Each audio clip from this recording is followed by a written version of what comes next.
Bartholomew Town, brought to you in part by the University of Rhode Island Online, Navigant Credit Union, Half Street Group, and Newport Film. Bartholomew Town. I'm Bill Bartholomew from backstage at Newport Folk. My conversation with Maren Morris. Such a chaotic moment right now for so many people. So many people are struggling. And as an artist that is trying to be at least a mirror for your audience and kind of dealing with your own life in this context, just how do you make art in this world that's authentic while taking care of yourself? Whoa, we're starting with a really good question. I collaborate a lot, and I just had to sort of my world shrunk, I think. It shrunk in some ways. Like, there were just people I was like, I don't really feel completely creatively safe with you, or maybe we're just growing apart. I think that's normal too, but I've just had to find community and people that I trust and let me cook and write the craziest, most out there shit and not feel like I'm being overly candid. But I think so much of the thing I love about co-writing is that it starts with usually a conversation, and we'll mostly talk for an hour and a half or 2 hours before a song even is born or a melody is born. So whatever we're talking about blooms into the song, and sometimes we're talking absolute bullshit about a breakup or just trying to make each other laugh, and then sometimes we're talking about worldly geo stuff that it's what is anyone gonna give a shit about what we're saying today? What if this is just for us? Sometimes there are days like that, but no, I think that's a huge reason why I've stuck around in music since I was a child, is I find new bubbles of community and people that expand my thinking and ways of saying something and being braver as you age. And some of that's PTSD, wisdom, whatever you went through, but also just zooming out and seeing other people's perspectives has absolutely had a big impact on my work and writing style. How could it not? But this is a nice little melting pot festival of really feeling included, and not just as an artist, but being in the crowd as well. So there's a real because it's so intimate, safe interaction between stage and fan here, which is nice. Seems like this is a moment where vulnerability and experimental acts, whether that's through creating or just existing, is more important than maybe ever.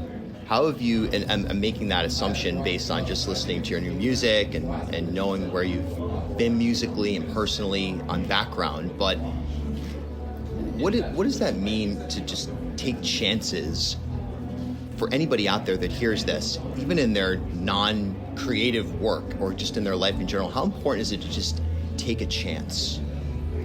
I think I've learned over time that even when you think you aren't being political or controversial, someone is going to critique your creativity or hate it. So, or just disagree completely. I was talking to someone recently, the first song of mine that ever really was big and kind of broke me into the world was a song called My Church, which I was absolutely writing from a secular perspective. It was just about, I love driving around and listening to music, a very universal experience.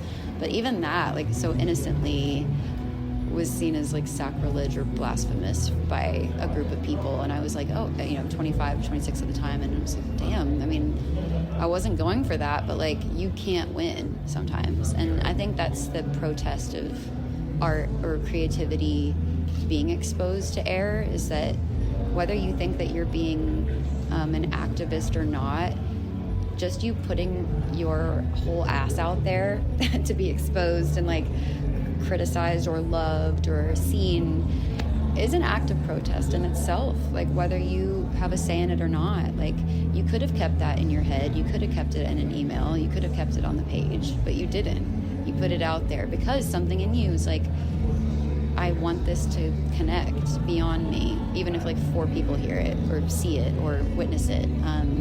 So whatever level you're operating at artistically, creatively, I'm not even just talking about music, but I'm also like in the middle of doing the artist way right now. So I'm like on week 4. Oh, beautiful. Yeah. And so I think just the wording of that has helped me articulate better like what I do, which is so funny because I've been doing it for so long, but why I do it, where it's like whether you're spiritual or religious or not, I was like, you're receiving this gift of being able to do it at all, and your gift back to whoever, wherever, whatever is like almost your duty of existence. So What do you think about that spiritual piece in terms of being a writer and being an antenna and sort of harvesting songs and musical moments from the stars? Do you believe that is real, and do you feel that you're just kind of out there gathering information that maybe it already exists, maybe it doesn't, but you're this sort of antenna in this moment? I mean, yeah, I think songwriters, any like creative is, but like when I think of songwriters, those are my heroes, and they're truth seekers, and they're putting it in a way that like no one has quite figured out before. And you know, we've been around a long time, and yes, we have like recorded versions of art now that we can like keep track of, but that's really special to me. And I love sort of not being pigeonholed to one type of genre or style. Like I'm such a sponge to everything that I want to just have no ceiling on what I write that day or sing that day. And I've been fortunate enough that my creativity hasn't been capped. Like I've been able to do the like Newport thing, the Highwomen. I've been able to do like the Middle with Zed. I've been able to like write for a children's movie this past year. Like I'm not like slowing down or like trying to do like one thing. I was just like, I've got a short time here. I'm just gonna like explode with the finite moments I've got, and people are letting me. But yeah, I think it's been helpful to know that it's not like this isolation period that's creating the art. It's like it's actually community, and knowing that you're not alone in this, and you aren't the only one like suffering or celebrating, or yeah. So I mean, not to like keep circling back to Newport, but I do feel like really close to my purpose on earth when I'm in a place like this, because it just feels really inclusive and supportive, and they're not just here to hear a song or two, they're here to hear the entire story of your set. And yeah, I mean, it's just it's very singular and unique in this way, in this festival. But yeah, I don't know if I answered your question. But. Yeah, beautifully said. Last question. I really appreciate your time a lot. Thank you so much. It's scary, you know, where it's a scary moment right now. It's especially scary for certain people. How are you taking care of yourself right now? If you want to share any part of that, just how you're taking care of your heart, how you're taking care of your soul, because it's really hard for a lot of people right now, myself included. It's every day feels dystopian and extremely vulnerable, and art's a great retreat, but how do you do it?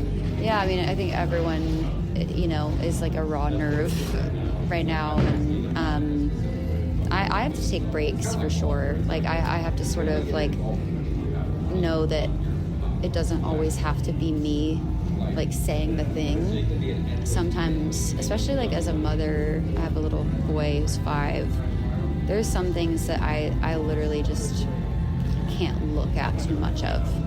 I need like a trigger warning for certain images, especially like the images coming out of Gaza. I was just talking to like my manager this morning, and I was like, I want to share resources and talk about this, but I'm also like, as a mother, like, you know, just so devastated and sickened by what I'm seeing.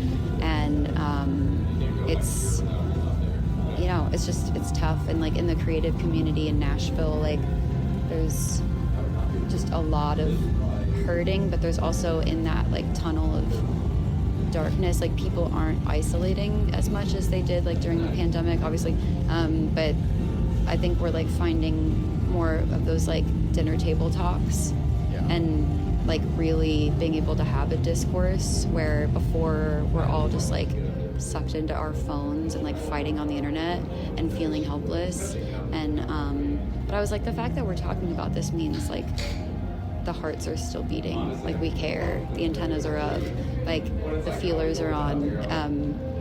It's when people are like talking about absolute nonsense only and like literally skirting everything just to like stay in a happy place, I think that's when I like get freaked out. But no, I mean, I think you're allowed to feel it all. You can feel joy, and you can also feel devastated. Our brains are incredibly complex and like miracles, and it's a gift. It's a curse. It's a gift. But to feel all those things, and I think like, yeah, I mean, I haven't been battered into like silence, and I won't be. So I think yeah, like all the artists on this roster this weekend like remind me every day, like just keep going. Like this is a historic place for people that did just that, and made it just like war and devastation and depression into like eternal therapy for like generations to come. So yeah, I mean, and not everything has to be like something like great you left behind. It's just the fact that you like tried a fucking thing at all. Yeah, so I don't, ask me on a different day, I'd probably be like sadder than today. But I think like I just, not just motherhood, but like just being alive longer has given me hope to like remember that like, and I fuck up too, I'm wrong a lot, but my son like reminds me that like the people are good, and they're just like, they turn into like misguided souls. And like but the thing is they can come back, like they can like see a light or like be expanded. I've gone through that too. Like I grew up in the South, like very, conservative background and religious background, and but I was also like always taught to question things and ask questions and not feel like you're stupid or like sinful or to do that. So I've always felt like, and I want to raise my son the same way, like always ask questions, even of the people you love. Ask me, like question me. I think that's like how you generate like empathy and kindness, and you don't become like a tyrant. And so for me, it's like I only can do what I can do. There's a modicum of that as a mother with my son. That's what I can teach him going forward. And then like me as an artist with a megaphone, me as a boss to these people, like that's my orbit. And, it matters. We all matter. But I don't feel like the weight of the world on my shoulders. Like I have to be the one that like solves all this. It's so stupid. Like we go so like savior complex easily. But I think it's just like feel it all and know it's not all on you. I think that break piece is so important. Prairie dog energy, right? Like disappear, and then when you pop up, it's like, oh wow, you're here, but you're still there. You're just sub rosa and healing and regenerating, and then and you're allowed. Yeah, you're allowed to do that, and you shouldn't feel like you're chickening out or bad. Like your brain is trying to protect you. Yeah. Have a great set. Thanks so much for your time. Thank you. Bartholomew Town is a truly independent news organization, accredited by Lion, the leading consortium of independent news providers in the country. And we certainly thank our sponsors, Newport Film, the University of Rhode Island Online, Navigant Credit Union, Half Street Group, and many others who have helped sustain our journalism. And we also thank our listeners who have supported us at patreon.com/BartholomewTown, or you can click the little heart wherever you're listening right now. For as little as $3 per month, you too can help sustain independent journalism in Rhode Island.